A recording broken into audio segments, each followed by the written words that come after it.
Hello guys, bersama saya lagi dalam Alright Nopo Channel. Masih lagi berita dalam Dewan Rakyat, sahabat-sahabat semua. Namun apa yang mengejutkan kita hari ini, Timbalan Speaker pula bertanya kepada YB Rafizi Ramli dan juga turut memperingatkan YB. Dan sekali lagi, ya seperti mana yang kita tahu, MP Arau dengan mulut longkangnya itu ia tetap membuat tuduhan dan saya boleh anggap ini sebagai berbau fitnah, ya, berbau fitnah yang tidak punya bukti, tidak punya apa ni asas, ya, tapi kita tahu MPRO ini dengan mulut celupannya tetap berbuat demikian. Jadi hari ini YB Rafizi Ramli sekali lagi memberi jawapan yang padu, ya, berkaitan dengan isu kemiskinan tegar dan soalan daripada timbalan Speaker Dewan Rakyat. Jadi menarik untuk kita tonton bersama. Jadi tanpa membuang masa sahabat-sahabat semua, mari kita tonton video ini. Jawab mengenai kemiskinan. Kerana banyak yang ditanya mengenai kemiskinan. Ya.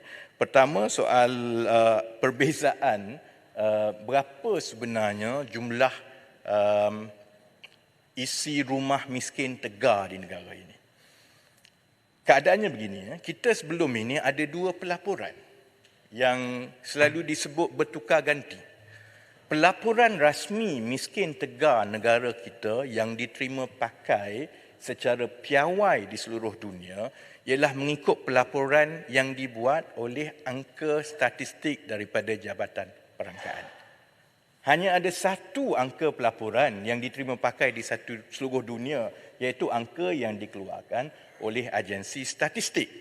Cuma dalam keadaan negara kita sebelum ini, sejak tahun 2007, kita ada satu pengkalan data yang dipanggil sebagai e-Kasih dan untuk orang asli sebagai Aidama. Dan yang ini dibuka untuk pendaftaran daripada 2007 lagi dan didaftarkan selama berpuluh tahun. Dan sebab itu kita ada, dengan izin Datuk Pengerusi, two running numbers. Jadi keputusan yang dibuat daripada awal lagi bila kita melihatkan perangkaan mengenai kemiskinan, kita kena pakai yang rasmi. Yang rasmi itu ialah 0.2%, iaitu sebanyak 18,000 isi rumah. Cuma dalam e-Kasih, oleh kerana e-Kasih ini perlu melalui proses pemutihan demi pemutihan, dan kita juga ada beberapa masalah. Saya pasti semua yang pernah berurusan dengan e-Kasih tahu bahawa cabaran utama ialah pemutihan dan mengemas kini. Sebab contohnya, ada yang masuk dalam e-Kasih, dia masuk, dia tak nak keluar.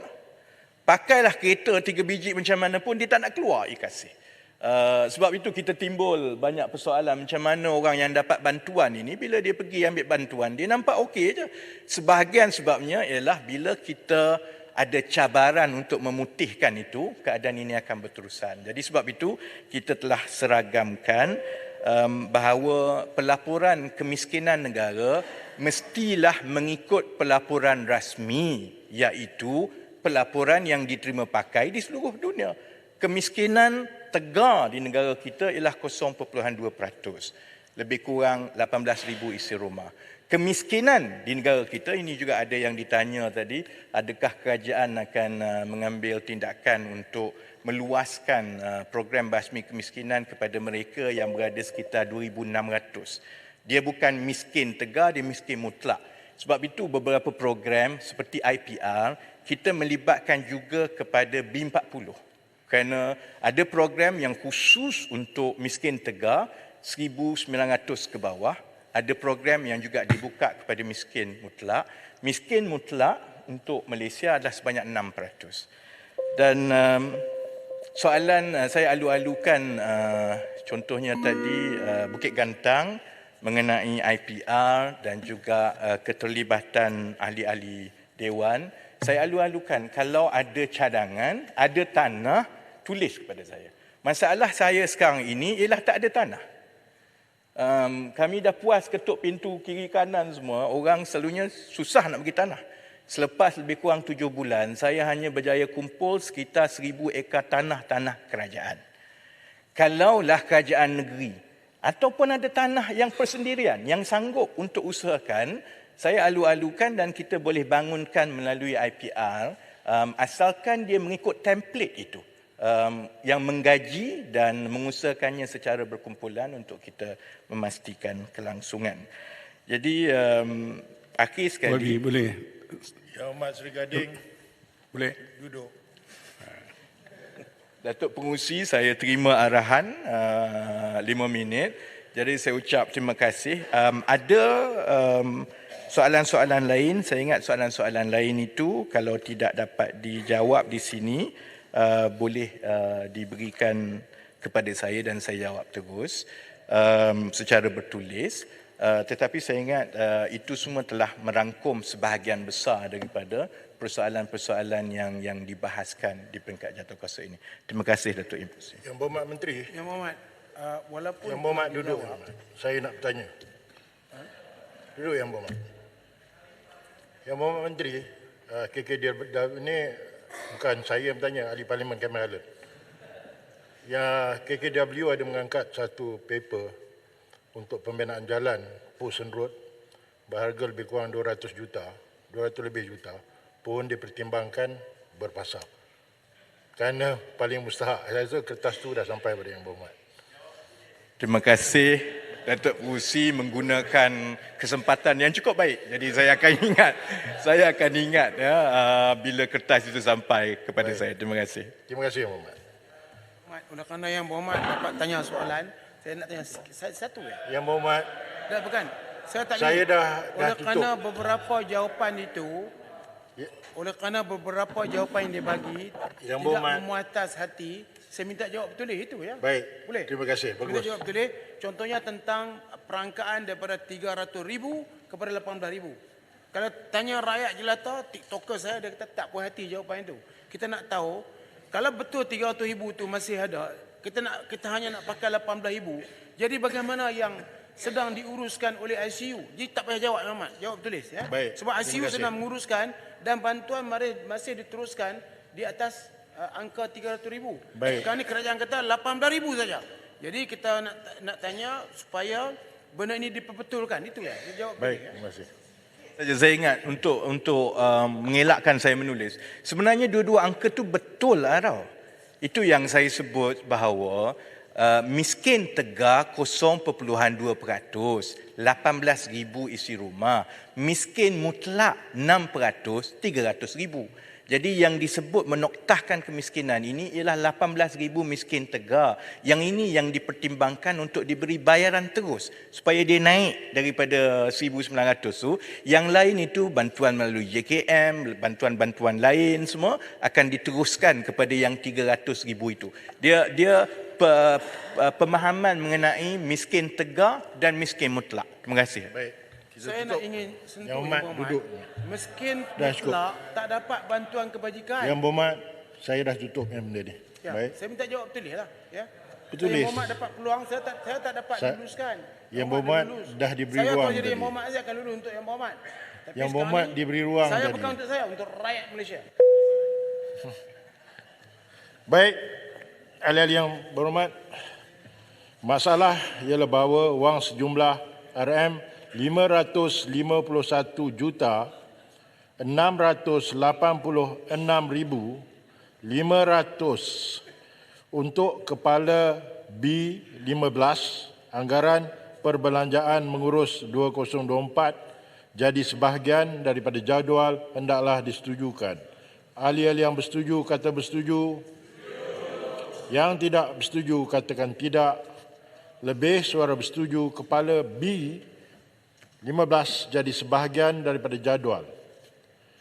Masalah ialah bahawa perbelanjaan di bawah kepala P15 anggaran perbelanjaan pembangunan 2024 diluluskan. Ahli-ahli yang bersetuju katakan bersetuju. Yang tidak bersetuju katakan tidak. Lebih suara bersetuju perbelanjaan di bawah kepala P15 jadi sebahagian daripada anggaran perbelanjaan.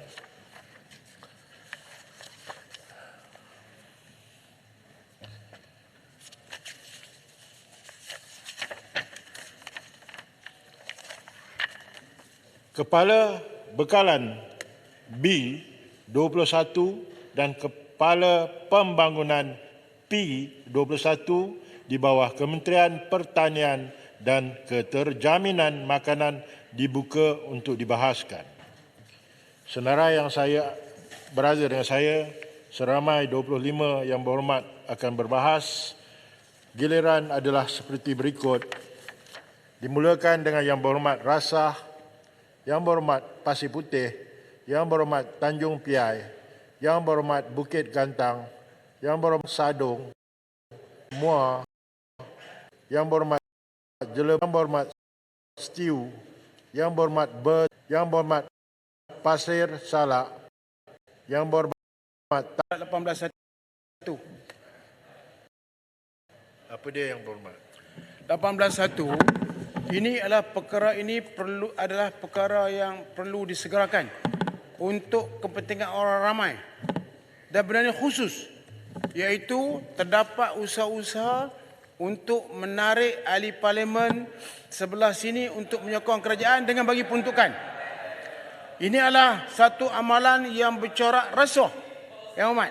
Jadi saya ingin Kalau tanya, ini balik parti sendiri bincanglah kenapa tarik sokongan. Yang Berhormat. Ini urusan hak parti. diamlah. Yang Berhormat Kampar, saya tengah berurusan dengan Yang Berhormat Arau. Tolong guna. Kamu Baik, jangan Yang cari Berhormat. pasal saya Yang dengan Berhormat speaker. Arau, Ya. get to the point. Terus, Ya, saya sekarang tidak ni- mahu buang masa. Terdapat ahli-ahli parlimen di sebelah sini yang menyokong di sana dengan dijanjikan peruntukan. Ini adalah menggunakan kedudukan kerajaan untuk mengumpan di pihak sini. Ini yang merupakan amalan rasuah. Jadi saya minta perkara ini diperbincangkan. Perkara yang khusus, kepentingan ramai. Dan rakyat Baik. nak ambil tahu apa dah jadi sekarang. Baik, Minta Yang bola Berhormat, orang pun. saya Kalau ada di sini yang pergi sana, sana juga akan datang sini. Baik, Yang Berhormat, saya ambil Saya bawa maklum. usul besok Baik, saya ambil maklum. Terima Kalau ikut peraturan, saya sarankan Yang Berhormat buat usul tentang apa yang telah dibangkitkan kepada Dewan. Baik. Alright guys, so kita boleh nampak permainan politik yang sedang dilakukan oleh MP Arau. Katanya ada ugutan, katanya ada sogokan untuk menarik sokongan bagi habuan dan sebagainya. Ya mungkin Arau lupa ya sendiri bagaimana mereka-mereka yang memberikan kenyataan untuk menyokong, mereka menyatakan mereka dengan sukarela, tanpa ada paksaan, tanpa ada tekanan ya. Tapi kita boleh tahu ya seperti mana yang dibuat oleh ketua pembangkang, membuat tuduhan dan fitnah ya. Kononnya ada tekanan daripada pihak SPRM pun sudah membuat kenyataan menafikan semua itu, dan akhirnya ya ketua polis negara juga turut ya mengesahkan setakat ini tidak ada laporan yang dibuat oleh pimpinan-pimpinan daripada Bersatu, dan Hamzah Zainuddin juga membuat kenyataan ia sedang mengumpul bukti. Jadi maksudnya sahabat semua apa? Ini yang maksudnya adalah mereka membuat tuduhan tanpa mempunyai bukti, tanpa mempunyai asas. Ya mereka hanya sembrono melakukan atau membuat kenyataan seperti mana yang sedang dilakukan oleh MP Arau ini. Kerajaan ini bukan seperti kerajaan Perikatan Nasional ya yang terkenal dengan scheme of thing-nya, ya memberi offer tawaran pekerjaan, jawatan dan sebagainya. Mungkin itu yang dilakukan. Jadi Arau mereka ingat mungkin perkara ini dilakukan oleh kerajaan ini yang Datuk Seri Anwar sendiri seringkali setiap kali membuat kenyataan di dalam Dewan Rakyat juga, katanya dia tidak pernah berbincang dengan mana-mana mereka ini. Mereka sendiri yang membuat keputusan, mereka sendiri yang mahu ya untuk memberikan sokongan kepada kerajaan. Kerana sikap terdesak pemimpin-pemimpin daripada Bersatu, daripada PAS seperti MP Arau ini yang mulutnya berbau longkang 10 tahun tidak dicuci, inilah hasilnya. Ya, hasilnya belajar daripada parti PAS yang membuat tuduhan terlebih dahulu, akhirnya lepas itu menarik balik. Kerana apa? Tidak terbukti. Dan apa yang dituduh itu dan fitnah itu semuanya adalah tidak berasas, sahabat-sahabat semua. Tapi inilah modus operandi yang selalu digunakan pakai oleh kaki-kaki fitnah, geng-geng penfitnah, terdesaknya ya Parti Bersatu dan juga pemimpin daripada PAS ini. Itu pandangan saya. Bagaimana dengan anda, sahabat-sahabat serang? Adakah anda setuju atau tidak? Anda boleh berikan komen dalam ruangan komen. Jadi terima kasih, sampai di sini saja. Izinkan saya untuk mengundurkan diri. Dan seperti biasa, peribahasa mengatakan, tapapun kangkap, 2 tahun korohian. Dalam bahasa Melayanya, tepuk dadah, tanya selera. Sekian jadi pada Alright Napa Channel. Kita berjumpa lagi. Bye-bye. Wabarakatuh.